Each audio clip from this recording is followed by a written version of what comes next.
Isso. Pessoal, então, boa tarde a todos e todas, né?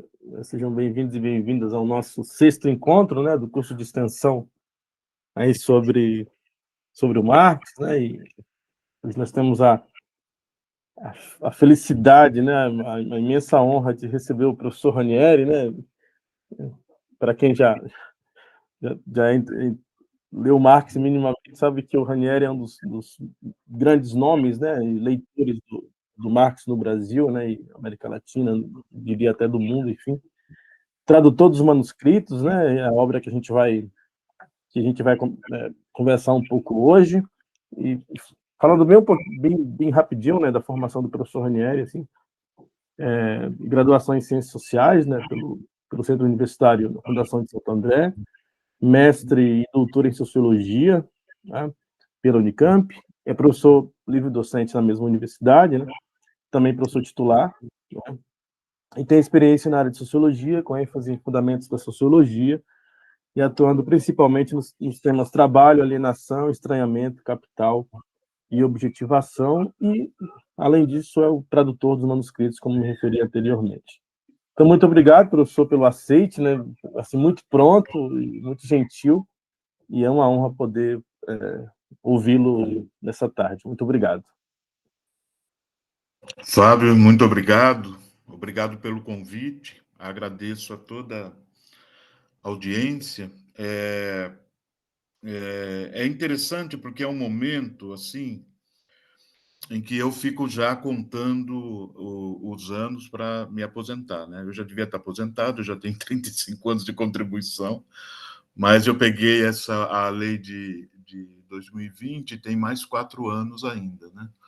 Então, mais 4 anos de trabalho. Então, nesses últimos anos, eu tenho participado cada vez menos de eventos fora da universidade, né? Quer dizer, esse tipo de convite ainda me honra muito, né? Mas, ultimamente, a minha preocupação maior tem sido a formação mesmo, e principalmente da graduação, né? Por isso, a gente estava até conversando antes, que eu estou dando um curso que é Sociologia de Marx, lá no noturno, né, para o pessoal das Ciências Sociais da Unicamp. Tem muita gente de outras áreas, tem gente da pós, né, gente das engenharias, da economia, né, porque o debate com o Marx, né, ou a respeito de Marx, ainda digamos, ele é central. E aí eu já começo, né, um pouco falando disso, do caráter programático, eu acho, dos manuscritos de 44, não é? Num certo sentido, eu já tinha dito isso uma vez, disse algumas vezes, eu acho que é o primeiro texto do Marx que mostra, assim, de maneira muito clara, qual é que é o fundamento do trabalho do ponto de vista de uma atividade, não é? Extensiva à formação humana, não é? Do ponto de vista de ser o trabalho já entendido ali, talvez, também como uma teoria das abstrações. Então, o Marx está preocupado nos manuscritos de Paris com essa, digamos, essa centralidade, mas é uma centralidade que vai estar sempre muito preocupada com a atividade humana do ponto de vista de uma produção, não é que ela é, digamos, uma produção permanente e uma produção da qual tudo que existe pode fazer parte enquanto capacidade de conceituar, né? Eu acho que ali o Marx, digamos, é um texto que é um texto ancorado numa produção de metateoria. Não é? Ele está fazendo uma teoria da teoria. O Marx é muito jovem, não é? Ali nesses anos 40, ele escreve os manuscritos, tinha 25, 26 anos de idade, não é? Faz uma leitura muito forte dos economistas, em alguma medida, está fazendo também uma leitura forte ali do Hegel, e tudo isso acaba aparecendo no conjunto ali dos manuscritos, não é? E, ao mesmo tempo, como diz o Steven Mesaros, é um texto em estado nascente, né? Quer dizer, é um texto que é ali, digamos, um texto que aparece enquanto um texto importante no sentido de fazer, digamos, uma teoria das teorias existentes, começando, digamos, através de uma leitura filosófica, estabelecer uma crítica ali, uma crítica inicial da economia política, não é? Então, eu acho que é um texto muito importante por causa disso, né? Quer dizer, o Marx não tem ainda domínio daquelas categorias que vão aparecer depois, principalmente nos Grundrisse, no Capital, não é? Como trabalho concreto, trabalho abstrato, força de trabalho, valor, né? Ele pode até usar, digamos, algumas categorias similares, mas elas não têm o conteúdo que elas vão ganhar depois no Marx dos Grundrisse e do Capital. Mas elas são importantes, não é? Porque ele já está delineando ali um ambiente de debate em que está posta a dúvida com relação às categorias, tanto da filosofia como da economia política, que não são categorias genéticas. Não é? Se você pegar, digamos, ali o primeiro, quer dizer, os manuscritos são assim, né? Você tem uma primeira parte, né, que eram 2 colunas, né? O Marx lia os economistas e ia anotando a impressão que ele tinha assim, dos escritos de economia, e uma segunda parte em que, digamos, a filosofia entra como, ainda que ela seja objeto de crítica, ela entra como, digamos, um modelo metodológico de análise do conteúdo categorial ali, principalmente do Ricardo, do Adam Smith, não é? E o começo, né, ali que eu chamo, né, e aí já é a segunda parte do que nós podemos falar aqui, ou terceira, a respeito da distinção entre alienação e estranhamento. Não é? E o Marx mostra que a não gênese dessas categorias, né, a categoria, por exemplo, você trabalhar com renda, salário, ganho, regateio, juros, não é? Que essas categorias, a categoria propriedade privada, que elas entram para essa economia política que ele está lendo, como, digamos, uma face, não é, de importância na medida em que já se está trabalhando com valor trabalho, não é, com essa categoria, mas, ao mesmo tempo, ela não tem, essas categorias não têm o alcance de mostrar, digamos, a origem, do ponto de vista da contradição. Não vou nem falar aqui da exploração, que o Marx já tem essa ideia, né, dessa exploração coercitiva, mas ainda a categoria força de trabalho não está desenvolvida para ele entender como venda e compra genérica da força de trabalho, como vai fazer depois no Capital. Mas ele percebe, não é, que você tem digamos, um problema de fundo. Esse problema de fundo está ancorado na categoria propriedade privada, não é? Então, é um tipo de apropriação que, para ele, é problemático. E é problemático por quê? Porque ele não está pensando na propriedade privada como um título, como a gente geralmente pensa, não é? Ou pensa na mercadoria do ponto de vista de uma relação de troca, e não necessariamente de intercâmbio, né, mas de troca, numa sociedade que depende, digamos, dessa reprodução da mercadoria para ela se fazer realmente como sociedade econômica, não é? Então, o Marx está muito preocupado com a categoria propriedade privada, porque ele está ali, de alguma forma, né, mostrando para a gente que a propriedade privada, na verdade, não é um título, como eu já disse, mas é uma maneira de você se apropriar da subjetividade de outras pessoas, tanto do ponto de vista de ter essa subjetividade como, digamos, um aparato que obriga essas pessoas, e aí já é o primeiro sinal, digamos, da noção que ele tem de força de trabalho, né? e a separação, por exemplo, dessa força de trabalho, daquilo que seria um modo de produção ancorado na escravidão, por exemplo, não é? E ele já está mostrando como é que, digamos, essa noção de propriedade privada, ela perpassa, inclusive do ponto de vista ideológico, as diferentes relações humanas, e elas têm uma ressonância, inclusive, na investigação teórica do socialismo utópico de então. Não é? Então, ele está pegando uma categoria e mostrando que essa categoria é, ao mesmo tempo, detentora, né? Depois ele transita para a categoria capital, não é? Então, mas nesse momento a categoria propriedade, e aí eu estou chamando de propriedade privada de categoria, porque é a maneira como ele vai tratar a propriedade privada nos manuscritos, né? Quer dizer, você já tem aí uma intenção de pegar algo que é central na formação da nova sociedade, e isso que é central ser trabalhado de um ponto de vista conceitual. É por isso que eu estou... já nos manuscritos, as categorias vão aparecer para ele como formas de existência. Não é? Então, nesse momento, ele já está mostrando aí, né, que ela tem uma sedimentação importante do ponto de vista da reprodução, e que ela pode, de alguma forma, não é, ter assim, uma espécie de efeito rebote enquanto elemento ideológico nas teorias do socialismo utópico.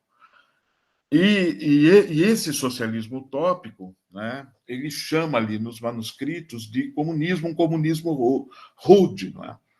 Então, aí ele está pegando Fourier, Saint-Simon, Proudhon, não é? Ele tá encaixotando ali vários autores, e ao encaixotar, ele está preocupado com esse conteúdo não genético, que para ele sempre vai ser o mais importante do ponto de vista do conjunto da obra dele. Né? Então, nos manuscritos já há essa cobrança. Quando você vai para a ideologia alemã, essa cobrança é, de novo, feita, e aí na ideologia alemã o conceito de produção já é um conceito melhor apurado, não é? E depois os escritos, né, já econômicos, ou que te preparam para o capital, como os Grundrisse, por exemplo, ele já entra no debate ali do trabalho abstrato, não é? Mas aí há talvez um problema, porque o Marx, talvez, nos Grundrisse, né, o esboço para uma crítica de economia política, esteja ainda, de alguma forma, talvez, esse é um estudo que eu teria que fazer com mais calma, mas é o ponto de vista de alguns leitores de Marx, né, que o Marx ali ainda está mais preocupado com a esfera da circulação, do ponto de vista do que ele chama de valor de troca, do que propriamente a esfera da produção, que é uma esfera que vai aparecer em definitivo como a esfera central ali a partir do capital. Não é? Agora, tudo isso, não é, e aí, diferente do que é o estruturalismo, tal, o estruturalismo altusseriano, por exemplo, eu, por exemplo, não vejo nessa condução do Marx como um todo uma ruptura epistemológica, no sentido de que ele está muito atrelado, digamos, à filosofia num dado momento e passa a ser um cientista a partir do momento que ele tem um domínio maior, digamos, das categorias econômicas. Para mim, o Marx tem, digamos, um grande sistema, e todo esse grande sistema é um sistema que se desenvolve do ponto de vista dessa alimentação das categorias, e é também um sistema que se reproduz, não é, do ponto de vista também teórico, a partir de um aprendizado cada vez mais elevado da própria economia enquanto produção e reprodução da vida. Por isso que, por exemplo, no meu curso, eu começo com o jovem Marx, aí pegando os manuscritos de Paris, a ideologia alemã, e depois tem um salto, mas é um salto também metodológico para pegar os Grundrisse e o Capital. Agora, por que isso? Né? Porque esse conjunto, não é? Claro que eu poderia eleger várias outras obras, mas nesse conjunto você tem uma contribuição metodológica sempre levando, digamos aí, para esse lado de uma teoria da teoria. Então, eu acho que o Marx é muito importante no início para falar que toda a teoria, e aí por isso que os manuscritos econômico-filosóficos são um texto programático, não é? E a centralidade do trabalho, da atividade humana aparece aí como, digamos, esse fundamento para tudo aquilo que aparece depois como abstração, não é? Então, abstração no sentido da nossa capacidade criativa, e abstração no sentido também de conhecer, através dessa nossa capacidade abstrativa, aquilo que é a alteridade, né? Ou seja, a alteridade tomando o mundo como outro. Então, ainda que a minha criação não seja uma criação que está no mundo, eu só posso ter acesso a ela, de um ponto de vista cognitivo, inclusive, porque o trabalho é central e a nossa atividade é central, no sentido de que o trabalho é uma atividade, ao mesmo tempo, abstrativa ou abstrata e também objetivante. Não é? Então, o trabalho nunca se restringe à mera produção de coisas, mas ele é essa capacidade no sentido assim efetivo da conceituação, né? Então, aí eu acho que já para o Hegel, para o Marx e também para o Lukács, o trabalho, e depois ele se transforma em categoria, porque ele tem que ser objeto, né, de pesquisa, mas o trabalho aparece também, para os três autores, como uma teoria das abstrações. Né? Porque você não tem trabalho sem a capacidade de abstrair. Não é? Quando Marx fala lá no Capital da prévia ideação, não é? E o Lukács separa, né, por exemplo, lá na ontologia do ser social, entre espelhamento, que algumas pessoas traduzem por reflexão, e eu acho que não é reflexão, é espelhamento. Né? Então, você tem um primeiro momento, que é uma objetivação subjetiva, depois do espelhamento, e, por último, depois do espelhamento vem a pré-ideação. E depois da pré-ideação, a efetivação objetiva daquilo que você quer produzir. Não é? Então, eu acho que o Lukács, de alguma forma, já via isso no Marx, dos manuscritos de 44. É por isso que, para ele, o Lukács é central a leitura dos manuscritos para pensar no que é realmente formação humana. Então, quando eu fiz a tradução, eu me deparei com essas, digamos, com esses obstáculos, e o maior deles talvez tenha sido essa distinção entre alienação e estranhamento. Não é? Eu tomo muita porrada até hoje, porque faço a distinção. Eu descobri que tomo porrada até de ex-professor meu, não é? Que aí em evento tal, diz que é uma espécie de traição, né? Ao Marx, mas eu tenho a impressão que não existe traição nenhuma. Porque se você juntar demais as duas categorias do ponto de vista de uma negatividade perene, você perde a centralidade do trabalho. Né? Então, toda vez que o Marx está falando de estranhamento, não é?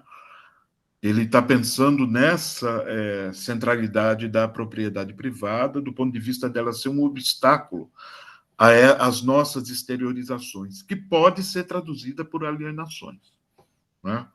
Então, uma coisa, né, é a exteriorização do ponto de vista da atividade humana. Não é? Então, pelo menos é assim que eu leio a maneira como o Marx está falando aqui em objetivações. As alienações, elas aparecem enquanto exteriorizações, e são exteriorizações da atividade que ajudam a conformar a própria personalidade. E os estranhamentos são os obstáculos a essa formação. Então, toda vez que no texto aparece Entfremdung, não é? Eu faço a tradução por estranhamento, porque aí é o obstáculo social. E toda vez que aparece Entäußerung, né? Quer dizer, digamos, uma externação que tem em si uma negatividade. Esses sufixos, né, o ENT, tem esse cara, não é uma simples externação, mas é uma externação negativa que tem também um caráter digamos, antropocêntrico na medida em que a humanidade depende da própria atividade para se reconhecer enquanto humana, não é? Então, é como se nos manuscritos essa atividade, que é uma atividade, na verdade, emancipadora, ela aparecesse como concêntrica aos estranhamentos. Tá? E o estranhamento, aí tem que tomar um pouco de cuidado também, porque, do ponto de vista da negatividade, dessa função negativa da exteriorização, e aí talvez seja um traço ainda, né, que permanece ali no Marx, porque ele estava justamente lendo a fenomenologia do espírito nesse momento, né? Então, toda forma de exteriorização ela tem também uma negatividade na medida em que ela nega o momento anterior, é um momento de suprassunção, né? Ou seja, aquele momento da Aufhebung, né, que a gente não tem uma palavra assim que condense todo o sentido que essa palavra tem em alemão, né? Que é suspender, conservar, abolir, tudo junto, né? Então, se você quer encontrar, digamos, um termo específico para o momento em que o Marx usa, o Aufheben, né? Então você tem que saber se ele, nessa plurivocidade, do que o Marx está falando. Né? Então, essa é uma coisa também difícil de encarar na tradução e de encarar quando você lê o Marx. Ele está num diálogo muito amplo com a teoria de seu tempo. Então, ao mesmo tempo que ele debate com essa teoria, não é, ele também funda, digamos, de maneira muito original, assim, ele estende o materialismo para essa questão da Gênese, considerando aí a centralidade do trabalho. Não é? Então, eu penso que os manuscritos têm esse caráter, né? Então, você tem toda uma primeira parte, que é uma espécie de acerto de contas, no sentido de ser um caderno de anotações para você dialogar com a economia política do seu tempo. Num segundo momento, essa economia política é posta à prova a partir das categorias que ele, Marx, não entende como categorias genéticas e já enfrenta, né, esse conteúdo de um ponto de vista que também está ancorado, digamos, nessa filosofia materialista em estado nascente. Tá? Agora, por outro lado, né, eu acho que ali, de alguma forma, a expressão hegeliana ela acompanha o Marx, assim, a expressão hegeliana no sentido da introjeção do método, né? E aí tem um problema da relação entre método e sistema, né? Que o Lukács aponta muito bem, né? De alguma forma, o método em Hegel ele denuncia o próprio sistema, né? No sentido de a história ter uma teleologia, ou você ter essa noção do sujeito-objeto idêntico, né? Mas eu acho que essa gênese, né? Que aparece no Hegel como todo e qualquer processo tem que ser. A ciência só se faz a partir de um acompanhamento direto do conteúdo, né? E aí você tem a própria resistência do Hegel com relação àquilo que você pode chamar de método, né? Porque se você tem que decodificar o método, você já não. Se você separa a decodificação daquilo que é o objeto, você já está traindo o objeto.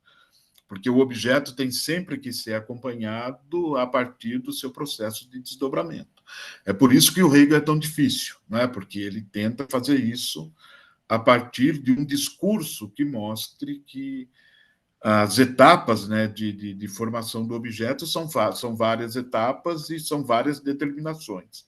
E aí a filosofia tem que reter essas determinações do ponto de vista da apresentação de um discurso filosófico. Então, é por isso que ele se torna um autor muito difícil. Não é? E essa dificuldade ela tem que ser transferida para o Marx, talvez, do ponto de vista de uma compreensão de categorias do Marx, que também são categorias que aparecem enquanto a necessidade de compreensão de um processo em desenvolvimento. Então, a gênese está sempre presente no caso do Marx também. Então, por isso que eu acho que temos que tomar cuidado com algumas categorias. Por exemplo, há uma crítica ao Marx de dizer que, quando ele fala em essência humana, ele está pensando num humanismo, e esse humanismo é uma espécie de, sei lá, né, uma espécie de humanismo cristão, né? E eu acho que quando Marx está falando em essência humana, ele está pensando no que o Hegel chama de essência, que é a capacidade de reflexão, e você só pode refletir a partir do posicionamento da atividade humana enquanto fundamento da própria reflexão. Mas se você pegar a ciência da lógica do Hegel, o que é a essência? A essência é um momento em que o pensamento consegue fazer de si mesmo objeto. Não tem nada a ver com a permanência de algo que é, digamos, permanente do ponto de vista daquilo que nos caracteriza. Para o Marx, o que é permanente, que nos caracteriza, é a atividade. Não é? E a nossa atividade sempre é reflexiva, senão você não tem trabalho. Então, é diferente do que o Feuerbach chama, por exemplo, de essência. Não é? E aí, no caso do Feuerbach, já tem, digamos, uma hipostasia, no sentido de você ter um engessamento a partir de categorias que são permanentes, né? O amor, a razão, a vontade, elas mudam na história, né? Mas eu acho que o Marx não vai por aí, ele não pensa nessa hipostasia, né? E a essência é a própria atividade, é a nossa capacidade de produzir e reproduzir a vida. Então, para mim, esses manuscritos econômico-filosóficos, eles dão esse primeiro passo no sentido da formação do ponto de vista de uma teoria das abstrações, né? Ou seja, a nossa formação, seja científica ou seja artística, ela depende de uma conexão entre o algo e o outro, do ponto de vista de quê? Da capacidade de você conhecer a interioridade da alteridade. Não é? Então, nesse sentido, eu acho que mesmo lá no Capital, a ciência da lógica ainda está presente. Né? Então, já nos manuscritos, essa questão do processo está posta enquanto questão fundamental, mas acompanha o conjunto da teoria do Marx, não é? Do ponto de vista de uma teoria do reflexo, ou uma teoria da reflexão. Não é? Então, eu acho que desde os manuscritos até o Capital, esse fundamento tá colocado. Então, nesse sentido, só para ilustrar um pouco, eu começo o meu curso de Marx dando justamente essas partes da ciência da lógica para os alunos, né? E a pequena lógica, né, a chamada o primeiro livro da enciclopédia das ciências filosóficas. Porque ali o Hegel vai primeiro, nos 18 primeiros parágrafos, mostrar para a gente tentar mostrar, né, o que é a filosofia. Então, a filosofia é uma tentativa de pensar o próprio pensamento e também o conjunto das representações. Depois eu dou um salto e peço para eles lerem os parágrafos 112 a 121 da doutrina da essência, que é aí uma forma de, digamos, trabalhar com uma categoria que o Marx reproduz, o Lukács reproduz, que é a categoria determinação da reflexão. Não é? E para o materialismo é uma categoria tão difícil de ser, digamos, encampada do ponto de vista de, digamos, de você ter uma conformação subjetiva para poder entender a objetividade, por isso que são determinações da reflexão, e não determinações reflexivas, porque há uma tendência de se traduzir por determinação reflexiva no sentido de o objeto ele formar a subjetividade no sentido dela estar pronta para receber o conjunto das reflexões. Né? Então, parece que nessa toada, né, de avançar da reflexão para o reflexiva, a problemática para o materialismo ainda está na questão do objeto. Né? Quer dizer, é mais importante o objeto do que, digamos, a forma de você, digamos, incorporar o objeto a partir de um mecanismo já pronto de reflexão que é capaz de levar, digamos, a uma há uma capacidade reflexiva a partir do entendimento do que é o outro, do que é essa alteridade. E aqui ninguém está falando em categoria kantiana no sentido do a priori, né? Ou seja, a faculdade intelectual como aparecendo, quer dizer, aí, nessa treta com o Hegel vai dizer, olha, isso aí para no entendimento, a razão já é outra coisa. Né? A razão é conceito, ou seja, é junção de objetividade e subjetividade. Então, no caso hegeliano, as categorias dependem dessa junção conceitual, não é? Então, às vezes, a gente pode até atribuir ao Marx, né, por causa dessas categorias, que são categorias da reflexão, esse universo pré-estabelecido de categorias do saber. Mas eu acho que tanto para o Hegel como para o Marx, as categorias dependem da experiência sensível. Né? Então, a formação categorial, do ponto de vista de categorias do entendimento ou de categorias da razão, não é? E aí tem um passo entre entendimento e razão, elas dependem sempre digamos, da experiência material, não é? Da experiência sensível da vida humana. É por isso que, às vezes, eu pessoalmente, né, Jesus Ranieri, acho que o Hegel tem traços de materialismo que são maiores do que alguns marxistas do século XX. Né? E é por isso que eu acho que é sempre importante você ter, talvez, né, em algum momento, esse enraizamento nesse idealismo objetivo do Hegel ser parte aí circunstante da nossa visão da criação do Marx, né, essa recuperação do Hegel. Né? Eu recupero do ponto de vista da formação de um pessoal de graduação, né? Mas eu vejo Hegel muito presente tanto no Marx, e aí é o Marx do Grundrisse, o Marx do Capital, e também vejo presente no Lukács da ontologia do ser social. Ou seja, é um debate que está colocado a partir do idealismo objetivo. Não que o Hegel esteja ali presente o tempo todo, não é isso, né? Mas digamos, a saída, o comprometimento metodológico a partir da experiência material, eu vejo que já está no Hegel. Né? E aí, né, é uma circunstância importante do ponto de vista de entender e as diferentes obras, aqui falando exclusivamente do Marx. Né? E também é por isso que eu faço a distinção entre alienação e estranhamento.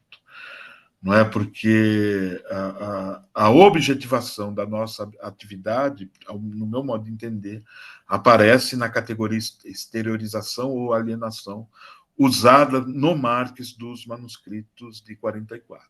Não é? E toda a forma e conduzida pelo Marx depois, né? Eu estou até com um livro aqui, mas a maneira como ele conduz essa, né, a renda da terra, e aí o trabalho estranhado de propriedade privada, a relação da propriedade privada e trabalho, propriedade privada e comunismo. Né? E depois propriedade privada e carências. E também há também tem isso. No meu modo de entender, o Marx também preenche as categorias a partir do diálogo que ele tem com a economia política, não é? Então, posse é diferente de propriedade, carência é diferente de necessidade, não é? Quando ele quer pegar a economia política do ponto de vista da reprodução direta, humana, ele fala mais em carência, não é? Do que propriamente necessidade, né? A necessidade ela tem uma ambiência maior e ela já pula para, digamos, para a necessidade enquanto uma teoria também das abstrações, enquanto a carência fica assim, na recepção da carência mundana, né? Então, quando Marx está ali na treta com a economia política, a carência aparece muito mais do que a necessidade. Né? A mesma coisa para posse e propriedade, e no caso aqui específico, né, de uma tradução que procura estabelecer uma diferença entre Äußerung e Entfremdung, portanto, a diferença entre alienação e estranhamento. O Lukács depois vai levar isso às últimas consequências na ontologia do ser social. E para ele, a alienação vai ser uma coisa mesmo, e estranhamento uma outra. E eu tive, quando eu fiz a tradução, que já é uma tradução de 2 décadas, não é? Eu tomei o cuidado de não ler o Lukács antes de fazer a tradução, porque eu sabia que eu podia ter, de alguma forma, digamos, a leitura do Lukács podia contaminar a maneira como eu queria ver o Marx de forma ali mais limpa, do ponto de vista da maneira como ele imbrica as duas categorias e, ao mesmo tempo, as separa. Né? Ou seja, quando ele imbrica, é porque ela aparece enquanto estranhamento e alienação. É atividade concêntrica, né, o estranhamento. Mas ela vai aparecer enquanto trabalho mesmo. Agora, é interessante porque tem uma passagem que o Marx fala de civilinização, né? Ou seja, a sociedade do capital, essa sociedade do estranhamento, também é uma sociedade que pode levar à emancipação na medida em que a economia ela se integra e se globaliza. Né? Então, é a sociedade do burgo. Né? Ele está falando, é a transição cidade-campo, né? A Bürgerung, não é? A burguesação, né? Porque em alemão a sociedade civil e a sociedade burguesa são a mesma coisa, né? Que é bürgerliche Gesellschaft. Né? Então, é a sociedade que passa a ser estruturada do ponto de vista de uma identidade interna a partir daquilo que a gente chama de burgo, ou a própria cidade. Né? É essa transição. Tá? Então, digamos, eu estou falando, acho que é uma meia hora, mais ou menos, né?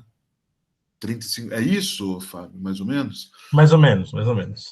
Então, é mais ou menos isso, né? Quer dizer, como eu tenho coisas preparadas, mas está tudo perdido num computador que eu não sei nem onde está mais, porque ele apagou, né? Então, eu não fui para esses textos que tinham, assim, digamos, um roteiro, né? O roteiro aqui, para mim, foi esse roteiro de começar no próprio trabalho estranhado e continuar a partir dessa relação da exteriorização enquanto uma unidade, exterioridade, interioridade, do ponto de vista de que tudo isso é atividade humana. E, nesse sentido, eu acho que os manuscritos são programáticos, né? Porque essa capacidade conceituante é aquilo que funda a forma de ser da sociedade humana. Eu pensei, inclusive, em mexer, né, na tradução. Então, por exemplo, onde aparece homem, né, peguei, digamos, uma forma, né, já consagrada, né, mas onde é Mensch, em alemão, eu chamei de homem, né, na tradução como um todo, eu já pensei em refazer a tradução para chamar de humano, ser humano, né? Porque aí parece que eu estou falando do homem enquanto gênero masculino, né? E, na verdade, o Mensch é o gênero humano, não é? Então, o humano, a humana. Aí você tem a absorção do gênero masculino e feminino. Então, eu pensei em fazer isso, e deixar o man, né, aí restrito ao masculino, né, ao homem mesmo. Mas eu não tive muito fôlego. A editora já pediu para fazer isso, não é? Mas eu ando muito cansado, né? E acho que a sugestão é boa, não é? Mas eu ainda não tive muito fôlego para revisitar tudo, porque é óbvio, quando você pega um texto desse, eu não vou só trocar uma palavra por outra, né? A tendência é que se faça assim, vamos dizer, uma análise, botar em revista toda a tradução. E isso dá muito trabalho, né? E só para ter uma ideia, esse curso que eu dou de sexta de manhã, a gente está cotejando o Lukács da ontologia em alemão. Então, tem uma tradução que é do coletivo Veredas, que é bilíngue. Então, a gente bota essa tradução na tela. Eu pego também a tradução da Boitempo. Então, quando você pega a bilíngue e começa a comparar a da Boitempo e mesmo a da coletivo Veredas com o original em alemão, você não avança. Né? E por que você não avança? Porque você, lendo o texto, você tende a dar soluções que não necessariamente os os tradutores deram. E o Lukács, como é um autor também muito complexo, não é? Você tende a ficar meio parado nos parágrafos e isso impedir a análise, né, do restante. Então, é isso desculpa, que certamente aconteceria comigo se eu fosse pegar a tradução de cabo a rabo, né? E eu tenderia, talvez, a deixar o Marx até mais hegeliano ainda. Eu traduzo Dasein, por exemplo, por existência, e eu acho que até o Marx pensa no Dasein como um ser aí, né? Quer dizer, um momento de indeterminação do ser que, às vezes, até o próprio Capital ajuda na constituição do ponto de vista da extensão do ser. Então, eu não sei, é uma coisa que eu estou pensando, talvez depois da aposentadoria eu encare. Mas é um texto que ainda... apesar de ele ser datado, né, quer dizer, datado assim, é uma tradução já antiga, não é tudo ali que eu manteria como está, não é? Mas eu acho que ele ainda resiste do ponto de vista dessas distinções e da maneira como ele aborda esse sistema em estado nascente do Marx.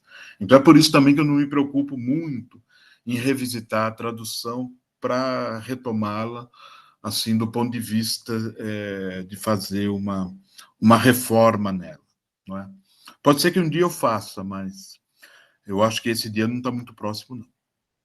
Tá? Então, é basicamente isso. Eu falei estou ainda falando de improviso, mas aí toda pergunta que vier, na medida que eu puder responder, elas serão respondidas, né? E na medida que eu não puder, eu vou ser muito sincero e dizer que não sei, né? Tá bom? Tá excelente, Ranieri. Muito bom, obrigado. Essa brilhante aula aí, né? Obrigado.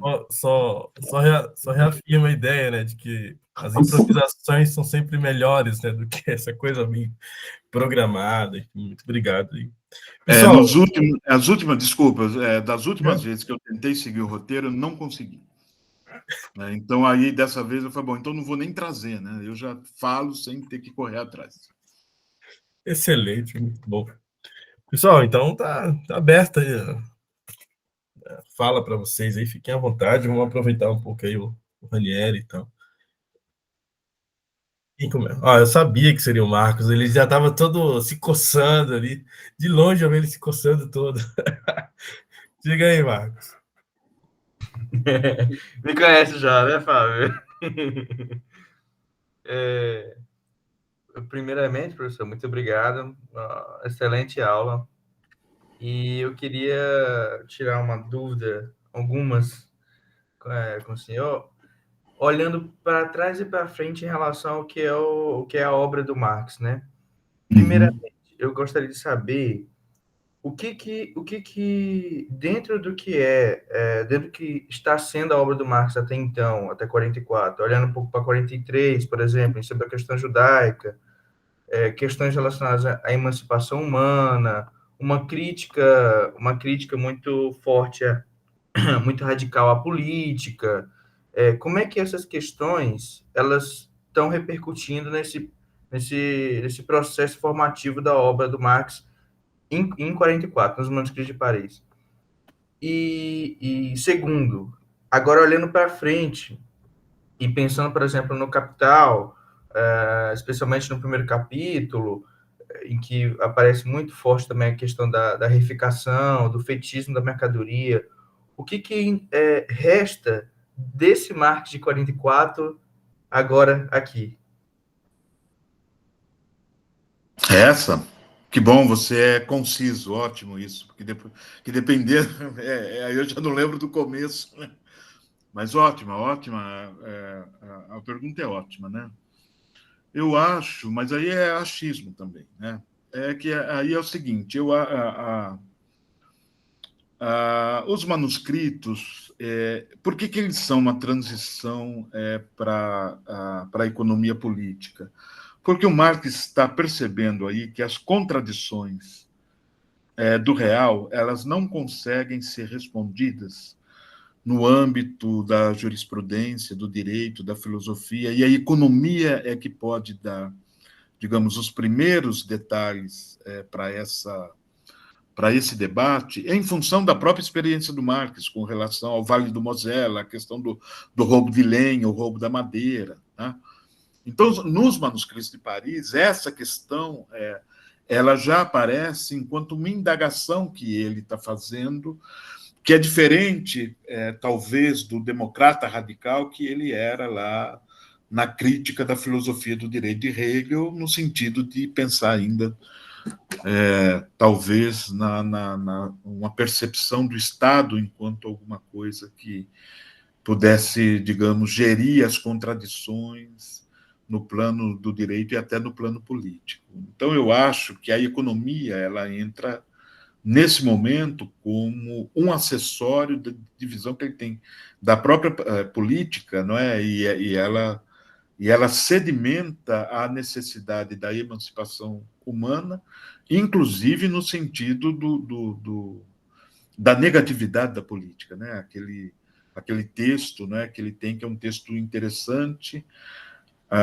Eu não vou lembrar o nome agora, mas é um texto em que, olha, a política está ainda vinculada à questão da vontade e, portanto, das vontades privadas, né? Então, a emancipação, ela necessariamente é uma emancipação no sentido da supressão da política. E esse texto dá muito aso, né, a inúmeras discussões e também, como é um texto do jovem Marx, às vezes é um texto que não é muito bem recebido. Não é? Agora, eu penso que o limite político é um limite no sentido da orientação da própria revolução do ponto de vista do revolucionamento econômico. Não é? Então, o que resta do Capital, o que resta dos manuscritos de 44 para o Capital, eu acho que é essa unidade, não é? Você não vai ver muito, digamos, a menção no Capital à política, porque o próprio Capital digamos, a maneira de pensar na revolução a partir da crítica da economia política, não é? Então, o que fica de 44 no Capital? Fica essa questão da demonstração da negatividade do capital, através da retomada da centralidade do trabalho. E, mais interessante, o mecanismo de exposição do Marx das categorias alienação, estranhamento, ou tem uma outra categoria com a qual ele trabalha no Capital, que é Veräußerung, né, que é a alienação jurídica, né, no sentido de que o contrato, né, o direito é um mediador ideológico para a garantia das supostas vontades estabelecidas enquanto vontades autônomas do ponto de vista da mediação do direito. Então, o Marx retoma as categorias dos manuscritos de Paris, que são categorias que estão nos Grundrisse também, e aí eu não diria só o primeiro capítulo. Não é? Por exemplo, o estranhamento aparece no primeiro capítulo na forma do fetichismo e da reificação. Mas o Marx vai mais longe nas duas primeiras seções do Capital, em que ele vai mostrando para a gente, né? Então, você pegar o capítulo do fetichismo e for pensar como é que o fetichismo atua no ser que vai para o mercado de trabalho, no trabalhador, e como a legitimação e a naturalização da compra e venda da força de trabalho aparece enquanto momento, e aí a gente pode chamar de representação ou até ideológico, né? O Lukács poderia até chamar de ideológico, não é todo mundo que chamaria de ideologia nesse caso, né? Mas certamente o trabalhador vai para o mercado de trabalho com uma representação da compra e venda da força de trabalho, do ponto de vista de uma associação entre o estranhamento, a exteriorização e a alienação jurídica disso. No alemão, isso é um inferno, porque o Marx faz uso o tempo todo das 3 categorias. E dependendo da tradução, né, a gente tem que... Por exemplo, aquela primeira edição da Abril chamava Darstellung, né, de imaginação. A edição da Boitempo chama Darstellung, de representação. Então, a representação tem um fundamento, digamos, muito mais plausível do ponto de vista da nossa relação com o mercado de trabalho do que a imaginação. Não é? Por que isso? Porque o mercado ele aparece para a gente enquanto um mecanismo que permeia a nossa própria conduta de uma forma natural. Então, o Marx vai estar preocupado em mostrar que as nossas representações na hora de comprar e vender a força de trabalho do ponto de vista da esfera da circulação aparece enquanto alienação, e alienação jurídica e exteriorização da própria força de trabalho. Então, ele vai retomar a categoria Entäußerung, no sentido de mostrar que a nossa força de trabalho ela está exteriorizada e vendida através de um mecanismo jurídico no mercado de trabalho, e a gente olha para esse mecanismo enquanto uma representação, portanto, um valor natural ou legítimo. Né? Então, o Marx vem lá de trás da categoria fetichismo, retoma a categoria representação, e a representação está eivada por alienação e estranhamento. Isso está no Capital. Né? Só para fechar a boca de alguns que dizem que o Capital, o Marx nunca retoma o conceito de alienação. Tanto retoma nesse sentido de pensar na exteriorização. Então, eu diria que é isso. Os manuscritos são um sistema em estado nascente, porque ele está presente lá no Capital, do ponto de vista da recuperação dessas categorias, e aí é uma recuperação mais ampla e um controle maior, porque o Marx já tem aí 2 décadas, pelo menos, né, de estudo profundo da economia política, e tanto é que o livro 1 do Capital é uma coisa magnífica, não é? Do ponto de vista da capacidade de exposição também. Né? Então, eu diria... E diria também que essa questão da metodologia, do ponto de vista de um preenchimento contínuo de categorias, também está presente no Capital. Tanto é que o Marx faz 2 coisas ali. Né? Quer dizer, primeiro ele vai mostrando para você o que é a formação do valor. Pega lá o capítulo 1. Né? Então, valor, aí, ó, valor de uso, valor de troca. Trabalho abstrato, valor de uso, valor de troca, trabalho abstrato, trabalho concreto. Tá? Aí ele chama uma nota de rodapé e fala, olha, não é hora de falar aqui do salário.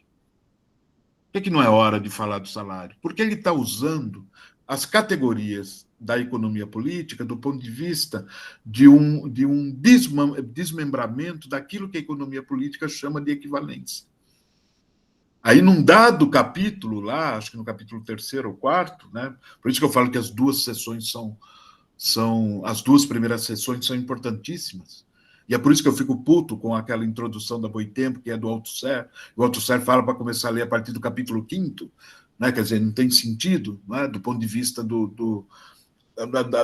da própria formação que o Marx está falando para a gente fazer. O lugar do dinheiro, por exemplo, dinheiro enquanto equivalente geral. Então, esse preenchimento categorial é o tempo todo feito de propósito. Por mais que o Althusser queira corrigir o Marx, e aí talvez a correção também tenha a ver com a militância nesse momento, porque o que há de mais abstrato no Capital estão nessas sessões que abrem o livro. Né? E por que elas são tão abstratas? E, nesse sentido, ele é hegeliano. Porque ele tem que te mostrar, né, a partir das abstrações, o que é a concretude posterior. Né? Então, onde ele parte do Capital em geral, né, tanto no livro 1 como nos outros livros, vão aparecer depois como os diferentes capitais na sua especificidade. Né? Então, lá, olha, é o tempo todo o linho e o casaco. Até o Engels parece que entrou nessa lenga aí, né, do linho e do casaco. É uma sociedade de troca simples, é uma sociedade de troca mercantil. Não é. O Marx já está falando do capital. né? É que ele tem que falar para você do casaco e do linho para você entender o que é o trabalho abstrato. Porque aí você tem duas formas distintas de, digamos, de produção de mercadoria, e essas duas formas distintas, elas, do ponto de vista do capital, elas são trabalho abstrato, porque você consegue quantificar todo e qualquer trabalho. E o dinheiro serve para quê? Justamente para refletir o valor de cada uma dessas mercadorias. E o dinheiro é importante porque aí qualquer mercadoria pode entrar no circuito da troca e da produção, porque tem algo que a reflete, que é o dinheiro. Por isso que ele é um equivalente geral. Agora, o Marx, eu acho, né, na minha santa insistência, teimosia, né, ele só faz isso por causa da ciência da lógica, porque quem ensina a mostrar como é que é o preenchimento contínuo das categorias para você chegar no objeto pleno é a ciência da lógica. Tanto é que nos Grundrisse ele manda uma carta para o Engels e diz: olha, está muito com cara de idealismo isso aqui, né? Eu estou lendo lá a ciência da lógica e a grande lógica. Então tá meio essa figura meio. Mas não, né? O Marx está pegando, do ponto de vista metodológico, né, a consistência do objeto do ponto de vista da sua constituição. E ele mostra como é que é essa consistência e vai falar do salário só lá depois. Né, para mostrar que a equivalência, na verdade, não é uma equivalência que acontece, que acontece só na circulação, né? Porque até então, qual é essa treta, né? Parece que você só ganha dinheiro porque você tem lucro, porque a mercadoria circula e você vende mais caro. E não é isso que ele está dizendo. Né? Na verdade, você tem a criação de riqueza a partir de trabalho não pago. E essa criação de riqueza aparece no circuito como mercadoria para o capital. Só que ela cria valor, mas ela não é valor. Né? Então, ele demora para fazer isso, né? E não é à toa que ele faz como faz, né? Começando com um debate, a treta lá da equivalência. Aí, num dado capítulo, ele fala: não tem equivalência porra nenhuma. Aí ele mostra por que não tem. Né? Então, isso é uma forma genial, né, de tretar com a economia política e, ao mesmo tempo, dizer para a gente que o dinheiro não atribui valor a nada, que, na verdade, ele só reflete, porque ele entra no circuito da produção de mercadorias. Tanto é que a mercadoria, naquele momento, é o ouro. Né? Aí o lastro, né, o vale quanto pesa mesmo. Tá? Não sei se respondi todo, Marcos, mas... Não, respondeu sim, professor, respondeu sim. E muitas coisas são interessantes, porque essa percepção, por exemplo, de que, você, começando pelo final, você falou sobre o ouro, né? Essa percepção de que, por exemplo, o ouro não é enquanto dinheiro, na função do dinheiro, não era um valor em si, Marx já tinha no século XIX, só foi percebido muito depois, a coisa só caiu muito depois, muito tempo ainda se continuou né, com essa crença, né? E algumas coisas são interessantes, eu só queria pincelar algumas questões, professor. Por exemplo, você citou a polêmica do Engels, da forma simples a circulação simples de mercadorias, né? E isso é uma coisa assim que tem até hoje. Recentemente eu estava assistindo uma defesa de doutorado e um professor falando que o capital só começa a aparecer no Capital a partir do capítulo 4. Então, na primeira sessão não apareceria. Sendo que Marx começa a primeira frase do Capital, do primeiro capítulo, falando o capitalismo aparece como uma grande... coleção de mercadorias. A riqueza, né? A riqueza, exatamente. Mas é interessante, assim, a impressão que eu tenho, eu lhe fiz essa pergunta, mas eu tenho uma impressão, uma vaga impressão, ainda me falta muita leitura, mas a impressão que eu tenho, recentemente eu li justamente sobre a questão judaica, né? Sim. Que, pensando na questão judaica, em que questões, assim, relacionadas à economia política não estão expostas tão claramente, tão substancialmente, mas ainda me parece que ele está muito pertinho de chegar.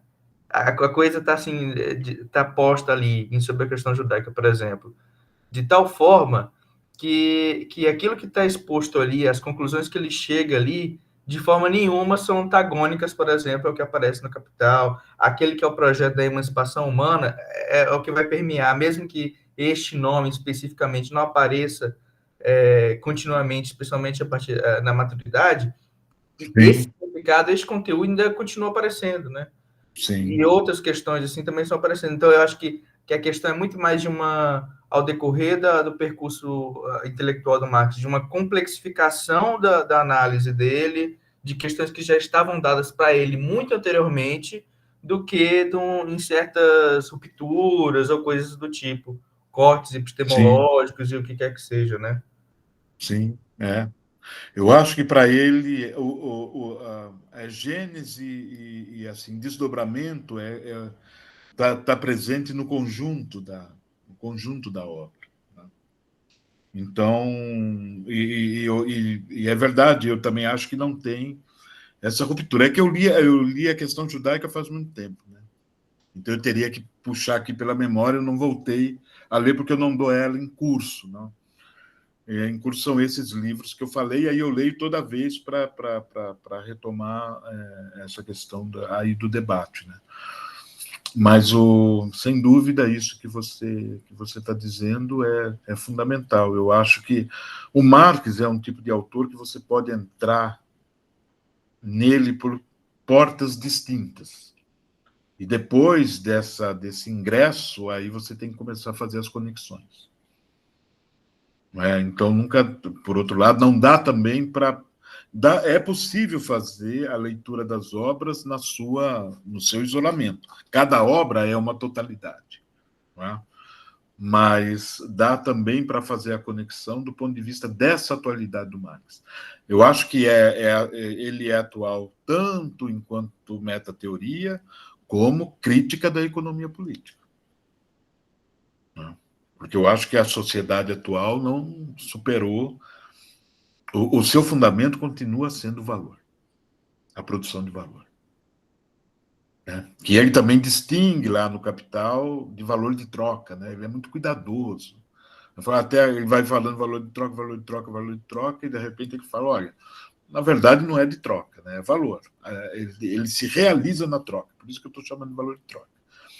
Então ele está pensando que essa questão, a sociedade moderna é uma sociedade ancorada na produção do valor.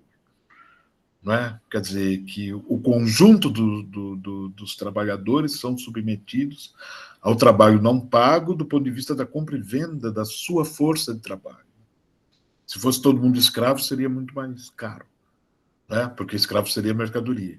Mas o capitalismo encontra caminhos bons para transformar em escravo quem eles não compraram como escravo também. Né? Basta ver o que...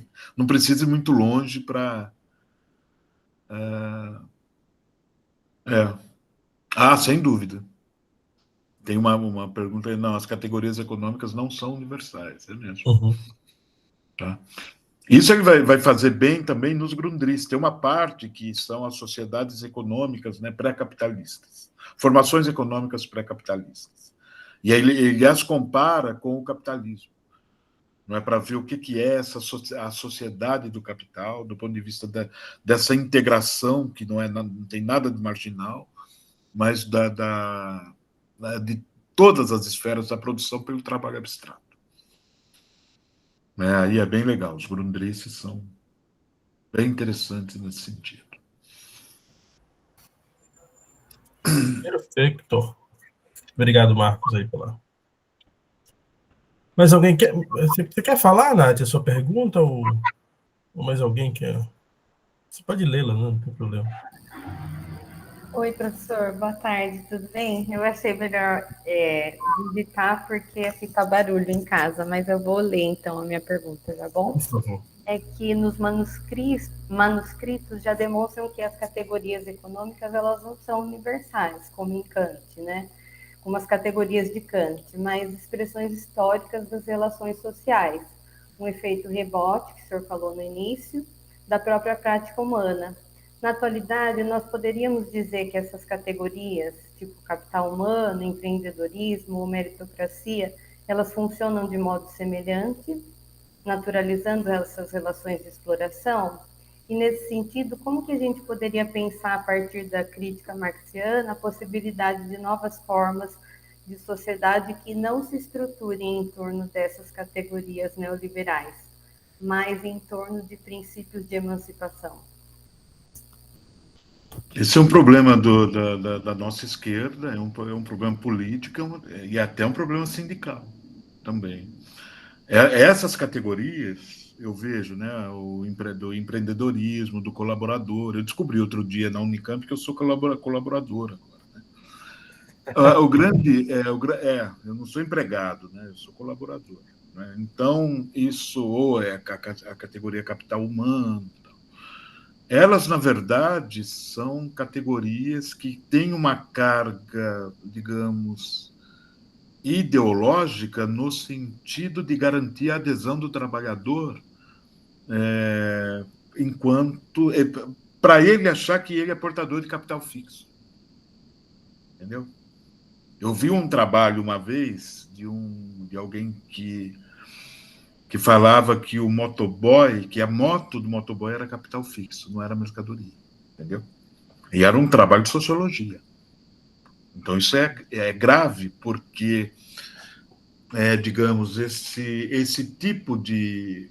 às vezes você cai nesse canto de sereia, justamente porque não entende o que é oposição capital-trabalho, do ponto de vista de uma privatização generalizada das forças produtivas. Né? Então, veja, o que digamos, a organização do trabalho, a organização empresarial do trabalho está fazendo? Está pegando as categorias que são as categorias de opressão, que são as categorias que apresentam a contradição entre capital e trabalho, e jogando essas categorias para o lado do trabalho. Né? E quando o trabalhador, né, ele incorpora essas categorias, ele pode achar que ele atua como proprietário. Então, a questão da propriedade não aparece mais como uma questão da força de trabalho como mercadoria, mas tudo que existe como sendo mercadoria e o espaço dividido entre patrão e empregado é um espaço dividido só entre aquisição de mercadorias. Então, quando você pensa na categoria empreendedorismo, capital humano, né, você é colaborador, você, digamos, você está tirando do lado da opressão essas categorias que oprimem. Então, nada melhor do que fazer com que alguém opte pela adesão ideológica aquilo que, na verdade, sempre te oprimiu e que é a verdade da contradição entre capital e trabalho. Né? Basta andar de Uber. Veja, hoje, olha só, né? A consolidação das leis do trabalho, que é produto de uma luta histórica, hoje, assim, a forma de manipulação do capital ela dá tão certo que as pessoas têm vergonha de dizer que tem carteira de trabalho assinada. E aí, ao serem autônomos e também, portanto, ter o trabalho precarizado, eles acham que e ganhar muito menos do que um assalariado, inclusive, porque aí você não tem nenhum tipo de benefício. Então, veja, o CLT passou a ser sinônimo de uma apreciação pejorativa. Olha a loucura. Né? E é luta histórica. Por exemplo, eu não sou CLT, eu sou estatutário. Mas o compromisso é que, digamos, eu tenho um salário mais elevado e tenho alguns, não diria benefícios, né? Mas vamos chamar, que são diferentes do CLT. Mas a proteção trabalhista da CLT, ela, para o autônomo de hoje, para o cara do Uber, ou sei lá, né, esse trabalho para a plataforma, ele está te levando a acreditar que você é um patrão de si mesmo. E, na verdade, o ser patrão de si mesmo é você cair na absoluta insegurança do ponto de vista da proteção trabalhista. Não é? Então, como é que eu vejo? Eu vejo como manipulação. Essas categorias são manipulatórias. Não é? O empreendedorismo, o patrão de si mesmo, o colaborador, capital humano. Né? O capital tende a suprimir o humano. Basta olhar o que está acontecendo em Gaza. Né?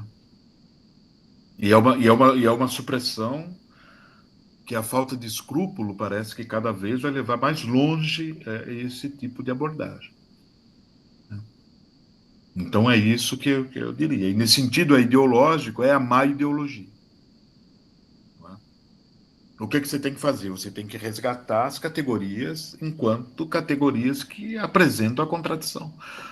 Porque a produção do valor continua e, portanto, a contradição entre capital e trabalho também continua. Então você tem que recuperar isso. Né? O problema é que essa ideologização ela pode apanhar setores cada vez mais combativos. Né? E aí o capital ele está nesse sentido, né, no sentido da representação, em larga medida ele ganha.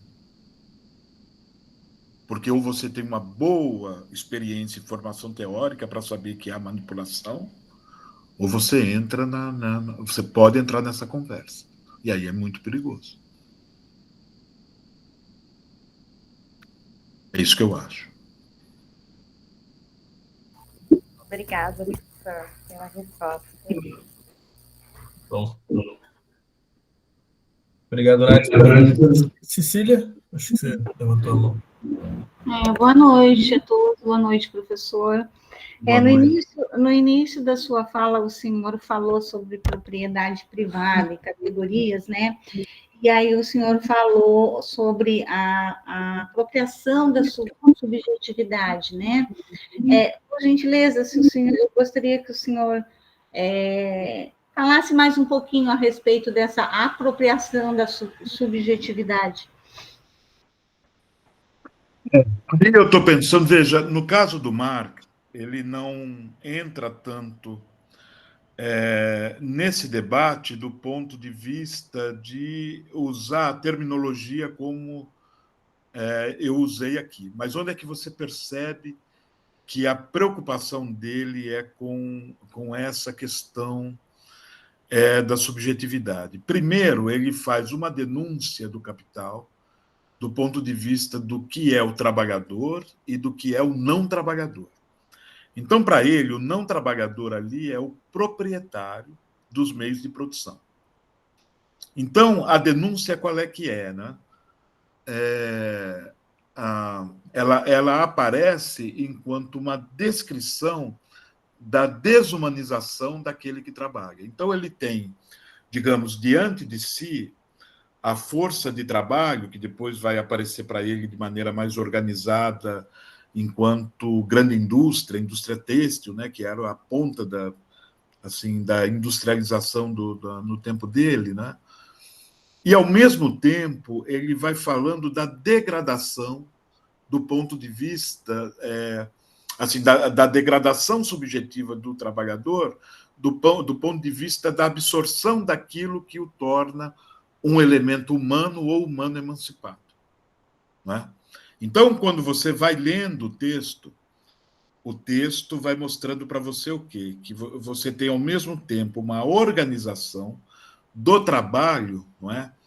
Que objetiva uma produção de mercadorias, e aí ele faz a associação com a economia política, e a economia política não percebe que o trabalhador... Para a economia política, o que é o trabalhador? O trabalhador é o adendo subjetivo da propriedade privada.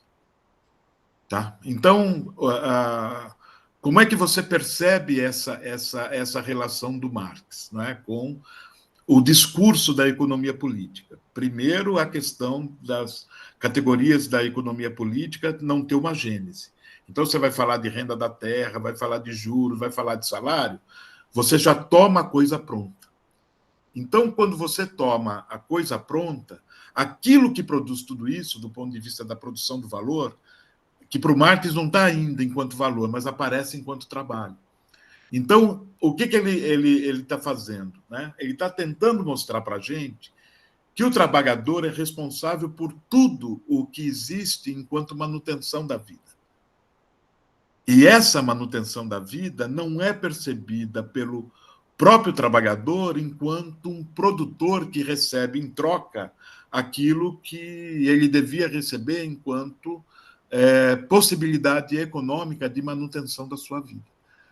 Então, é por isso que a subjetividade entra em questão, porque para ele a subjetividade já é a força de trabalho que é comprada e vendida, mas ele não a reconhece enquanto categoria de crítica da economia política, como ele vai fazer mais adiante.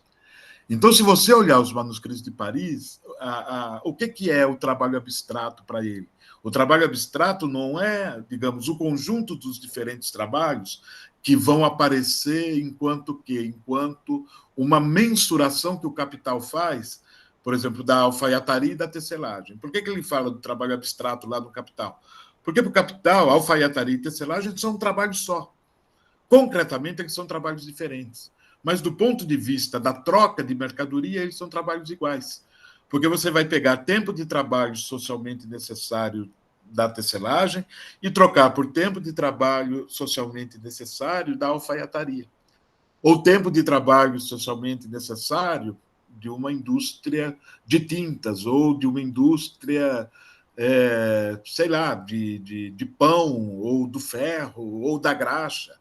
Né? Então, por isso que ele, aí, digamos, nesse momento do Capital, a subjetividade já fica, digamos, demonstrada como a força de trabalho não paga. Nos manuscritos de Paris, ele não tem essa noção desenvolvida ainda, mas ele sabe que esse é um problema genético, e ele vê na economia política uma incapacidade, digamos, de tratar dessa questão, na medida em que, para a economia política, a subjetividade é só um adendo. Ou seja, o trabalhador é mais digamos, é um apêndice do trabalho. E para o Marx, não. Por isso que eu falo da subjetividade. Então, a propriedade está fazendo uso do conteúdo subjetivo, porque a propriedade precisa dele para a economia se reproduzir.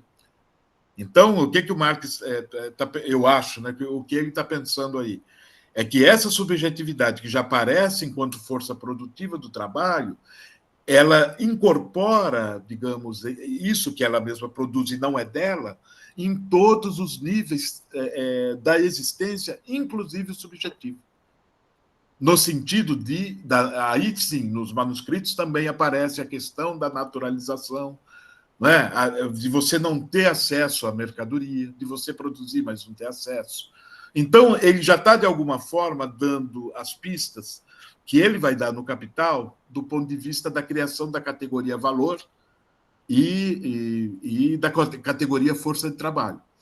Mas como ele não tem, digamos, controle dessas categorias, elas aparecem como uma denúncia, não é? Ancorada no quê? Na categoria estranhamento. Então, aí, quando ele pensa no estranhamento, aí o estranhamento é o quê? É sinônimo do aviltamento a que o trabalhador é levado, porque ele não se encontra no seu produto de trabalho em momento nenhum. E todo momento que ele não se encontra é um momento subjetivo. Ele não se encontra no objeto do seu trabalho, porque ele trabalha, mas o objeto não passa a ser parte constitutiva do ser do trabalhador, desse ser social. Ele se estranha dos meios de produção, porque os meios de produção são propriedade privada de um outro. Ele se estranha de si mesmo, né? Porque o objeto não é dele. Então, aí a centralidade do trabalho. Se o objeto fosse dele e ele não precisasse do dinheiro como mediador, ele estaria emancipado, e não está. E ele também se estranha do conjunto da sociedade, porque a sociedade como um todo, esse conjunto de subjetividades, esse conjunto é, no limite, concorrente dele. Né?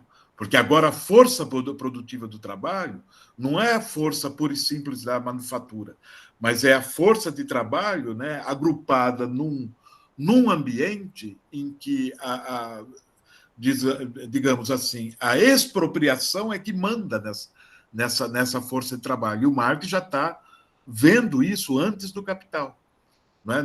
Porque no Capital, o que ele vai dizer? Olha, a capacidade produtiva é grande porque você bota um monte de expropriado no meio ambiente e no mesmo ambiente, meio ambiente não, no mesmo ambiente, e esse ambiente vai fazer com que a capacidade produtiva seja elevada à enésima potência. E o que esses indivíduos são do ponto de vista da sua relação? Eles não são nada, porque você não produz para vender para o teu vizinho. Você produz para vender para o trabalho, para o mercado de trabalho, e no interior do setor produtivo vocês são concorrentes.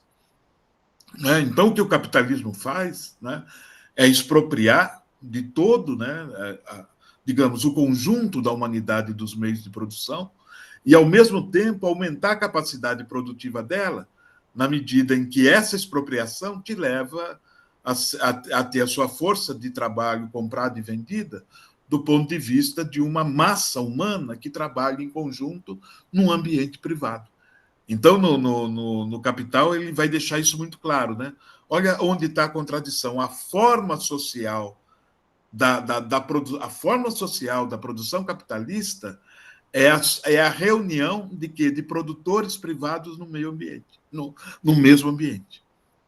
Né? Então, é uma contradição, que a forma social é a privatização do setor produtivo, fazendo com que o operário, né, o que ele é? Ele é um expropriado que vai para a esfera produtiva exclusivamente com a sua capacidade de produzir, que é a sua força de trabalho, que é alugada para o capital. Então, quando Marx, nos manuscritos, fala do estranhamento do trabalhador, ele está levando essa questão em consideração. E por que a subjetividade é tão importante? Porque sem a subjetividade você não percebe esse caráter da exploração. Né? E a propriedade privada, em alguma medida, por exemplo, a Natiara, né? Ela fez agora essa pergunta a respeito aí digamos, do capital humano, do empreendedor, tal. Essa é a forma de adesão que o capital consegue da subjetividade, quando a subjetividade se acha capital. Né? Então, Marx já está falando disso lá atrás. Então, a propriedade privada, ao se apropriar da subjetividade, ela se apropria da capacidade produtiva do trabalhador e, ao mesmo tempo, ela se apropria da capacidade de representação dele no plano das ideias, no plano ideológico. Então, ela aparece duas vezes. Né? Ela aparece enquanto uma possível adesão, que pode acontecer ou não. Se você olhar para a nossa esquerda, em larga medida, é muito difícil você ter hoje o combate à propriedade privada. Boa parte dela, ela vai para o âmbito do direito, compreendendo a propriedade privada enquanto um bem positivo e legítimo. Né? Por isso que eu estou falando, a gente teria que voltar no debate do Marx, dos manuscritos e do Capital, para estabelecer a relação entre subjetividade e propriedade privada. Não é? Ainda que o Marx, assim, da maturidade, ele esteja mais preocupado com a categoria capital do que propriamente a categoria propriedade privada. Porque a categoria capital ela é mais ampla e formadora do que a categoria propriedade privada. Não é? Porque aí já, digamos, o capital, assim, o capital é uma relação social de produção que supõe a propriedade privada dos meios de produção. Não é? Então, quando Marx fala do capital em Capital nos manuscritos de Paris, ele não sabe, ele não tem ainda essa noção do que é o capital no livro Capital, que é uma relação social de produção que se ancora na produção de valor a partir de trabalho não pago. O que está acontecendo nos manuscritos de Paris? Quando ele pensa no salário, por exemplo, ele sabe que o salário é uma parte constitutiva, digamos, da força de trabalho, mas ainda não entende essa parte constitutiva enquanto reprodução da força de trabalho do ponto de vista da categoria mais-valia. Né? Mas ele sabe que ela, né, que não, ele sabe que não é uma troca justa, uma troca equivalente ali. Né? Então, todos os níveis de subjetividade já estão colocados nos manuscritos de Paris e depois eles são retomados no Capital. Porque aí, tanto num caso como no outro, é a autodeterminação do indivíduo que está contando. não é? E para que você tenha a autodeterminação do indivíduo, você tem que debater a questão da relação entre objetividade e subjetividade. E saber que a propriedade privada, o que, digamos, o capital, ele necessariamente precisa capturar a tua subjetividade. Senão ele não se reproduz. Não é? E captura o tempo todo. Não é? Captura em termos ideológicos, senão você não tem a reprodução. Reprodução econômica.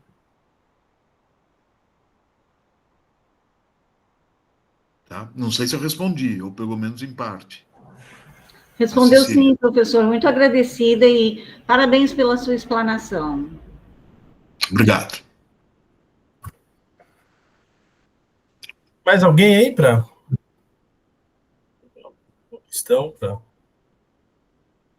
Fiquem à vontade.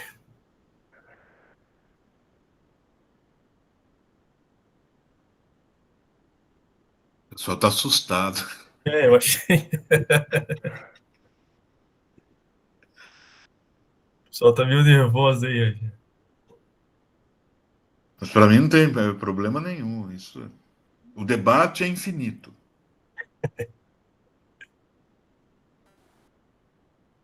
Deixa. Vamos lá, eu vou aproveitar a oportunidade também, vou fazer uma pergunta, talvez uma pergunta bem leiga, Ranieri. É o seguinte, assim, eu estava até procurando aqui um trecho que eu havia anotado no PDF, mas eu não encontrei, enfim. Mas a minha pergunta, eu acho que você tocou em duas categorias importantes, né, que alienação e estranhamento, né, e pontuou também algumas diferenças internas, né, entre elas e tudo mais a partir da sua leitura. Mas é uma outra também que eu considero importante, que é o ser genérico, né, traz muito. E a minha pergunta é de que modo que a noção de ser genérico, né, que o Marx apresenta ali, vai permitir a ele, por exemplo, desenvolver uma concepção de natureza, né, que me parece que, e acho que você tocou isso também inicialmente, né, com a ideia da essência, uma concepção de natureza que ultrapassa tanto o naturalismo abstrato quanto o idealismo especulativo, assim. Eu queria ouvir teus comentários a respeito. Essa também é uma categoria que eu acho que ela tem, não que ela tenha vida própria, né, mas ela é muito importante para você, digamos, entender esse sistema explicativo do Marx a partir da atividade humana. Eu acho que o Marx, ali, por que eu acho que os manuscritos são importantes? A nossa atividade, ela coloca em jogo ou em risco toda e qualquer concepção naturalizada da relação mando-obediência. Né? E ao fazer isso, quer dizer, ele quando ele usa essa expressão, né, o ser genérico, o que ele está querendo dizer? Nós somos responsáveis pela produção e reprodução da nossa existência. Não existe nenhum ser transcendente que faça isso. Não é a providência que faz isso. Tá? Não é Deus que faz isso. Né? Nós, inclusive, criar Deus tem a ver com o trabalho. Né? Porque Deus fez o mundo em 6 dias e descansou no 7º. Então, quem inventou Deus só podia ter como modelo aquele do ser humano que trabalha. Então, a minha impressão é a seguinte: o que o Marx quer dizer com ser genérico, não é? É que a responsabilidade pela produção e reprodução da vida, no plano da economia, no plano da cultura, no plano da filosofia, no plano da educação, no plano antropológico, sociológico, o que você quiser, religioso, né? Eles são parte, essa produção é parte constitutiva de um ser genérico que, por exemplo, o Lukács podia chamar de ser social, né? Mas o Marx chama de ser genérico. Por quê? Porque o gênero humano é responsável por aquilo que o formou, por aquilo que é o seu futuro, e pelo conhecimento do que é o seu passado. Né? Então, é uma categoria que quer dizer o quê? É a nossa atividade que funda aquilo que nós somos enquanto gênero humano. É 6 por 1. Pior, né? Do ponto de vista do crente, não tem nem 6, né? Aí é um número infinito. Né? Então, eu acho que é isso. Quer dizer, a categoria ser genérico, ela está ancorada nessa, digamos, produção e reprodução da vida a partir da nossa própria atividade. Seja num plano concreto, seja num plano abstrato. Então, se você pensar em moralidade, valor, até os valores como preceito, né, eles estão vinculados à maneira como o ser genérico ou o ser social olha para a tua necessidade e tenta resolver esse problema que está colocado do ponto de vista da resolução do conflito. Então, é isso que é o ser genérico, né? Se você tiver ciência de que toda a produção depende da tua atividade humana, você pode estabelecer como objeto a tua própria relação. Aí você não naturaliza mais nada. Entendeu? Como tudo é produção do ser, nada mais é puramente natural. Até a natureza passa a ser parte constitutiva. Claro que a gente sofre um recuo com relação a essa causalidade natural, não é? Só que eu acho que para o Marx é o seguinte: por que o animal é natureza e o ser humano não é natureza? Quer dizer, ele é e não é.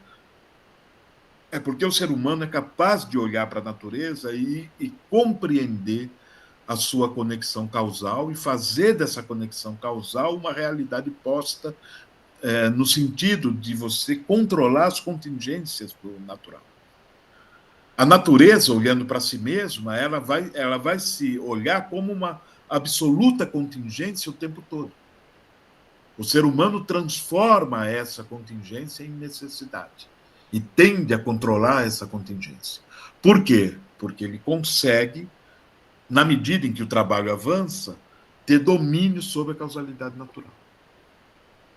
A ponto de do trabalho criar segundas naturezas.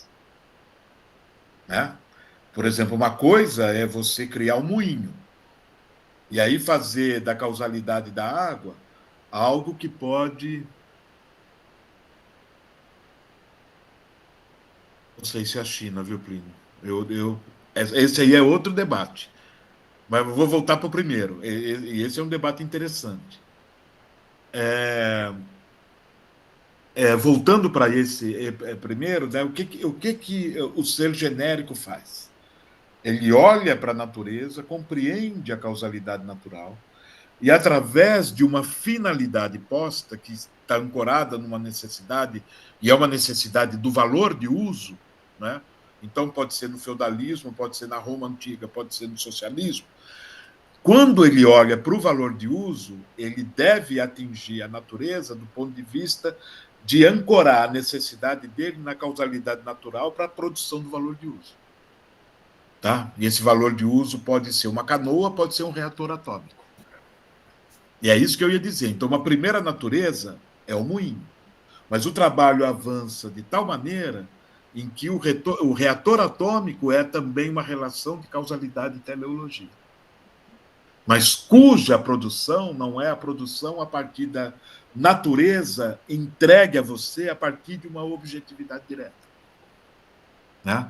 Porque aí você tem que saber o que é, digamos, a energia nuclear, por exemplo, o que é urânio, o que é enriquecimento do urânio, ou até um dado ponto, ou passar desse ponto, você já tem uma arma, e não somente o reator, no sentido da produção de energia.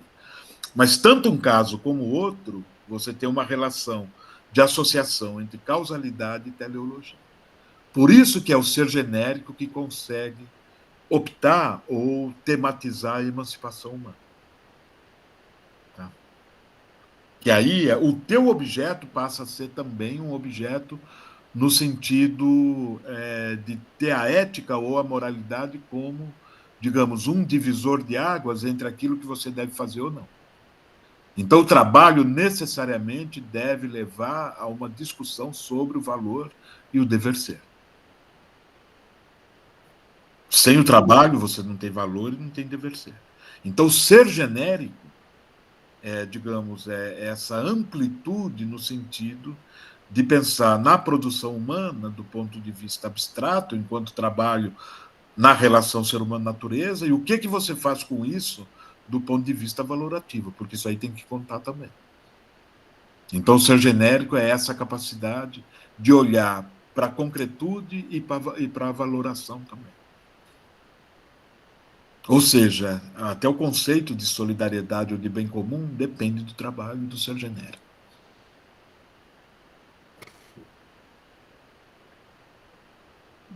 Bom. Obrigado, Daniel. Teria uma outra questão, mas o Thiago levantou a mão aqui. Mas deixa eu só. Em algum momento ele fala também de forças genéricas, né? Essas forças genéricas é como se fosse como é que ele vai dizer, né?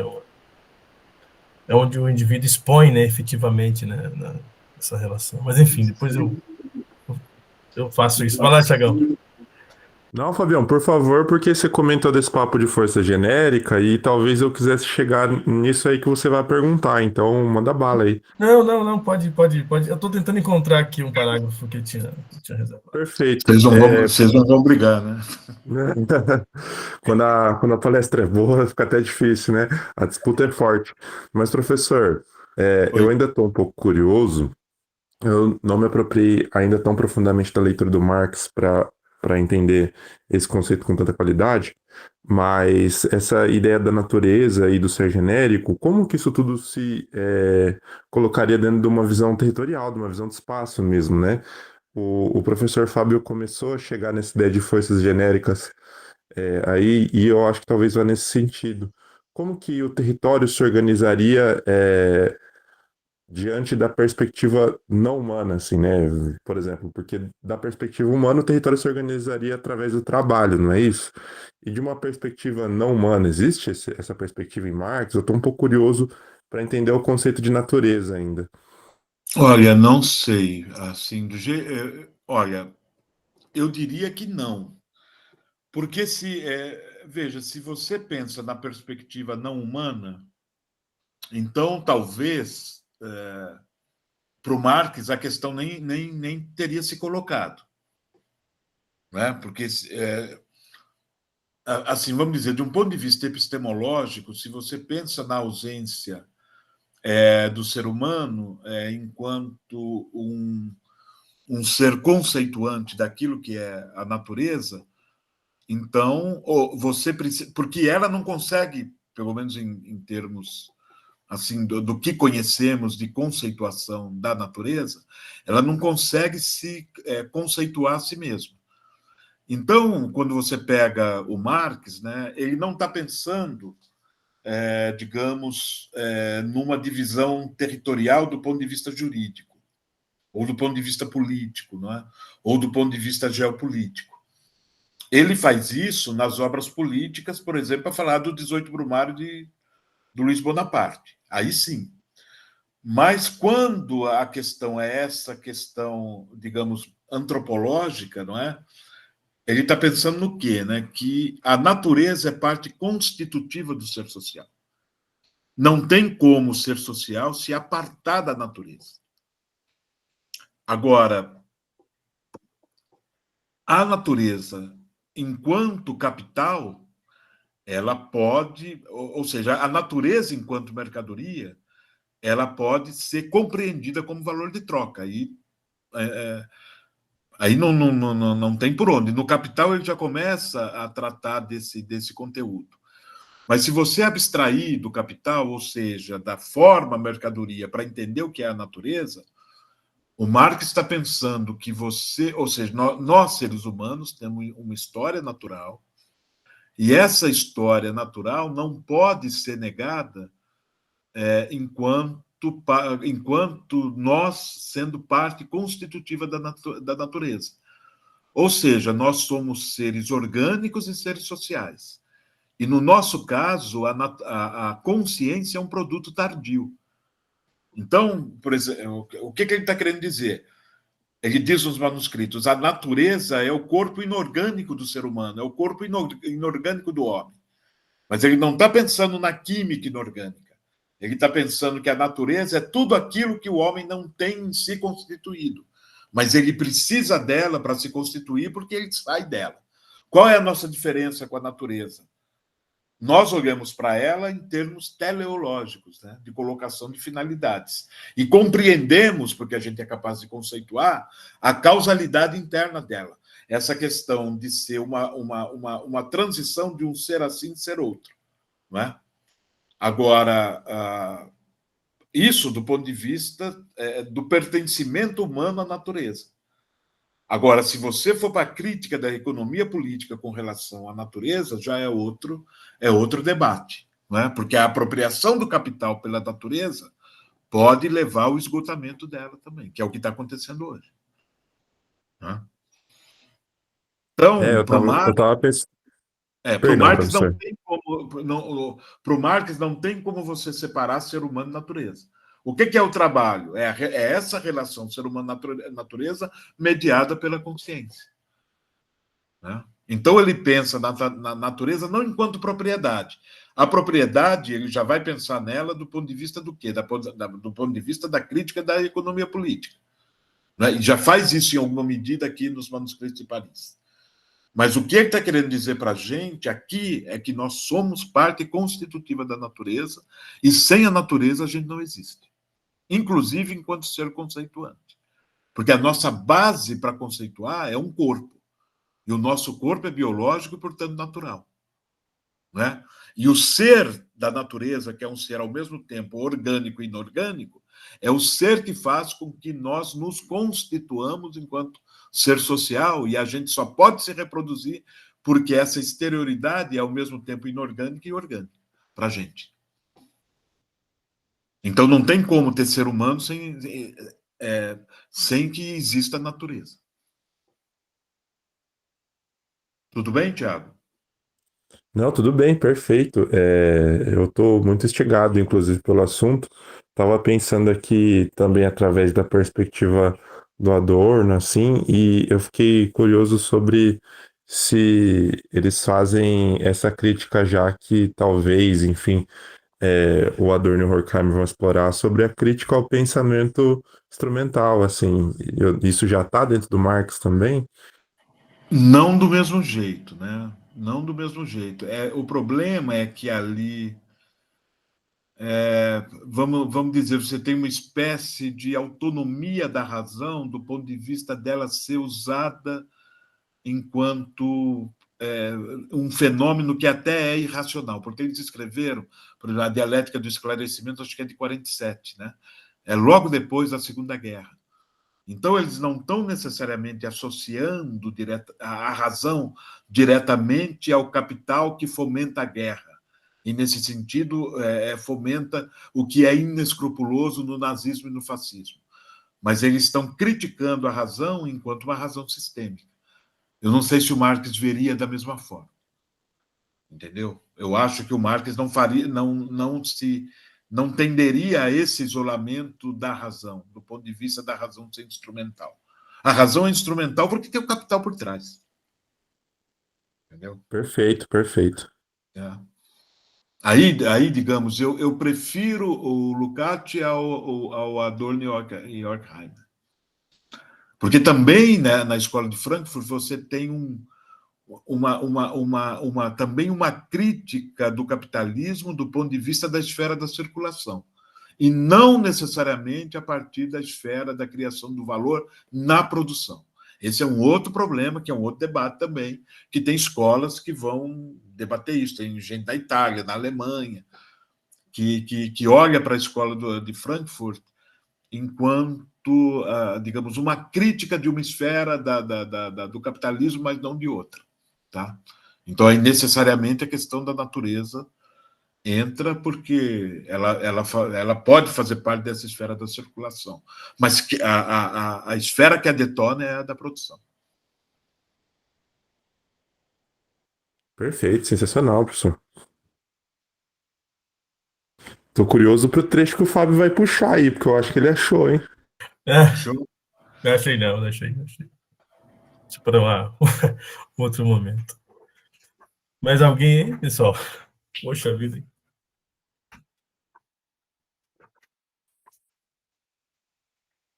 Aproveita que 7 minutos. Pode ficar à vontade também para terminar, porque falta aqui 7 minutos para 7. Mas eu fico à disposição de vocês também. Eu estou aqui para, até onde for possível, responder qualquer A, indagação que tenha a ver com os manuscritos. a conclusão é que eu vou ter que ler mais uns 15 livros.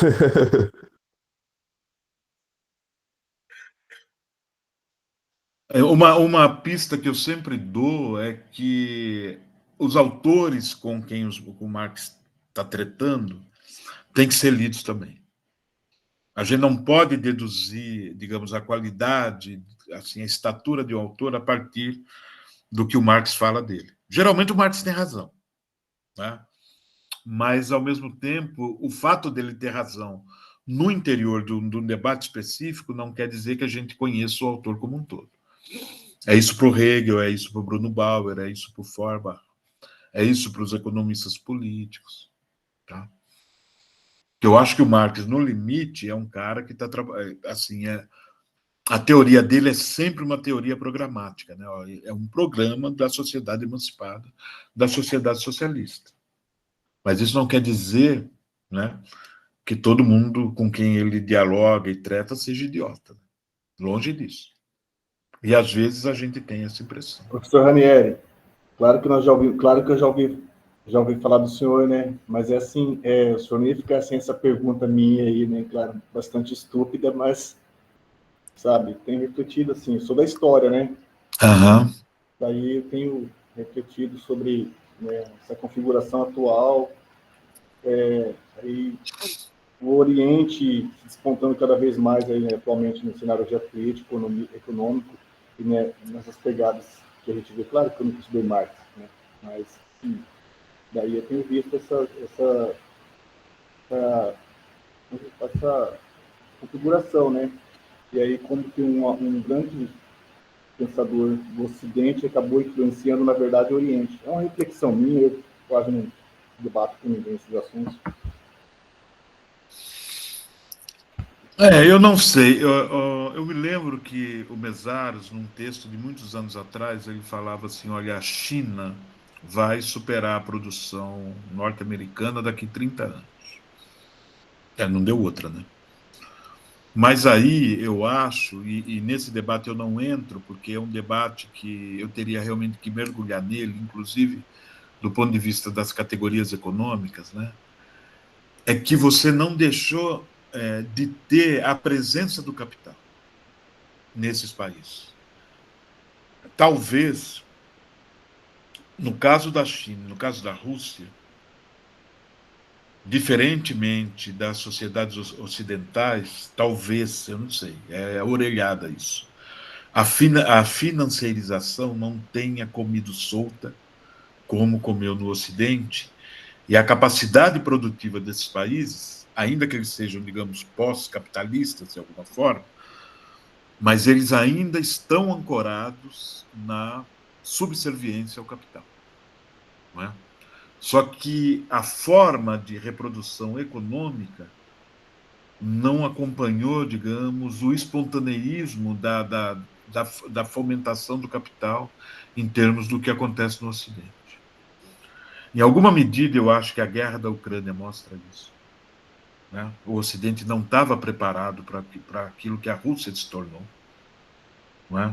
Tanto é que os Estados Unidos estão agora sentando com a Rússia para ver o que faz com a Ucrânia. E a Ucrânia está dizimada. Né? E para a Rússia não teve problema nenhum em dizimar a Ucrânia. Tá? Eu iria um pouco por aí.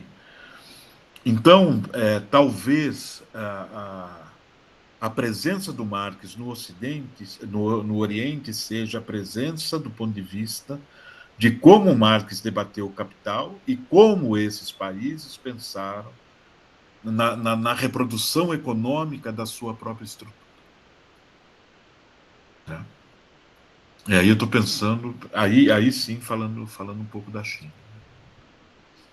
Há quem diga que lá, por exemplo, o Elias Jabbour parte do princípio que ali tem socialismo. Você está com o Plínio, você está com o microfone fechado. Então, professor, daí vocês falaram aí, né, cara, vocês estão no nível mais elevado do que eu aí, eu sou professor de educação básica, sabe? Sim, daí assim, quando falaram assim do ser humano, tá tão intrínseco com a natureza, né?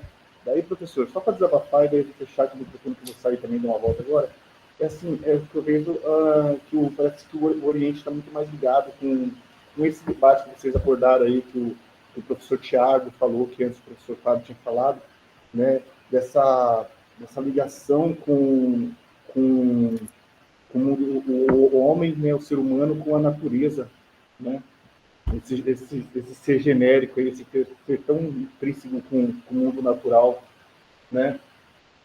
Você entendeu minha reflexão? Entendi, mas eu não tenho condição de entrar nesse Não, debate. tudo bem, professor, é só um desabafo, assim, umas agonias minhas da vida aí, que eu não tenho muito debate ultimamente, estou meio isolado, sabe? Claro. Há quem aposte no Oriente aí como saída para você não ter uma debacle definitiva em função dessa fome do capital em acabar com outros capitais. Né? Tem muita gente que torce pela China.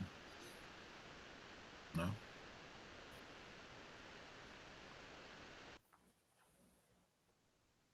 Ah, sim, sem dúvida, Marcos.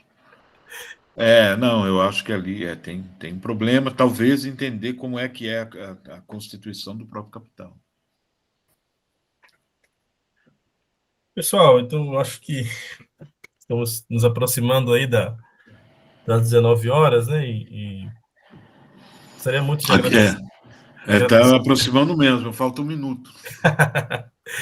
Agradecer aí ao Ranieri aí pela gentileza, né, de estar aqui conosco essas 2 horas, né, numa sexta-feira, costumo dizer isso, né, não é, assim, uma sexta-feira já não é legal, das 17 às 19 horas muito menos, e falar sobre o Marx talvez seja mais difícil ainda, né? Então, o Ranieri... Fica tranquilo, eu não escolho dia nem horário. Obrigado aí pela gentileza, pela brilhante exposição, por ter deixado tão mais claro algumas questões, né, de um texto que não é nada fácil, né, que estava dando uma percorrida aqui por ele, né, parece que o Marx reproduz, né, de maneira muito ipsis literis, né, a linguagem do Hegel, né, então, enfim, não é uma linguagem também muito fácil. Muito obrigado, Rogério, por isso, tá? Não, disponha. E aí, assim, só lembrando a todos e todas, né, que o nosso próximo encontro, ele vai ocorrer no dia 24/9, tá?